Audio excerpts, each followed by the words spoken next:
మన తమ్ముడు బ్రాండెడ్ నారాయణ శ్రీమంతానికి పిలిచినాడు. ఆ పిల్లోడు ఎవరో మనకు తెలియదు.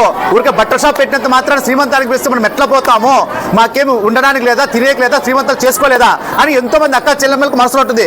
కానీ అక్క చెల్లెమ్మలో ఎక్కడెక్కడి నుంచో ఎంతో లాంగ్ నుంచో మన తమ్ముడు బ్రాండెడ్ నారాయణ ఆదరించి మన శ్రీమంతం చేయించుకోవడానికి వచ్చినారు. అది నా గొప్పతనం కాదు అక్కలు, అంత దూరం నుంచి మీరు వచ్చినారు కదా, మీ ఆశీర్వాదం నాకు కావాలా. ఎప్పుడు నిత్యం ప్రతి సంవత్సరము ఇలాగే అక్క చెల్లెమ్మలకి శ్రీమంతాలు చేస్తూ ఇంకా నా శక్తిని ఏమేమో చేయాలన్నది అక్క చెల్లెమ్మలకి.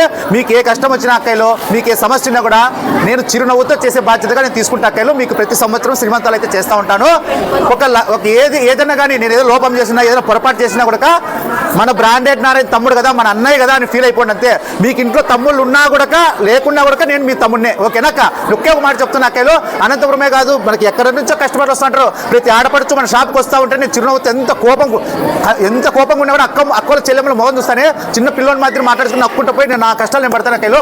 అట్లా ఆడపిల్లలు అయితే కనుక చూస్తాను, అక్క చెల్లెమ్మలు చూసుకుంటా. మా భార్య అంటే నాకు బాగా చాలా ఇష్టం అక్కలు. మా భార్య అయితే నాకు ఫుల్ సపోర్టు. అనంతపురం ప్రతి ఆడబిడ్డలకి అక్క చెల్లెమ్మలకి చెప్పేది ఏమంటే కన్నా, బ్రాండెడ్ నారాయణ దావలో పోతుంటే నారాయణ వాడు పోతాను, మా తమ్ముడు గాడు వాడు అంటే చాలా అక్కలు. నాకు ఏ కోరిక లేదక్క, ఓకేనా. ఉంటానక్క, సంపాదించుకునే కోరిక లేదు, ఏం లేదు. ఆడపిల్లలు ఏదో ఎక్కడైనా ఆడపిల్లలు పోతా ఉంటే బ్రాండెడ్ నారాయణ నవ్వు నవ్వుతే చాలా నాకు ప్రతి అక్క చెల్లెమ్మలకు పాదాబంధులకలో నమస్తే.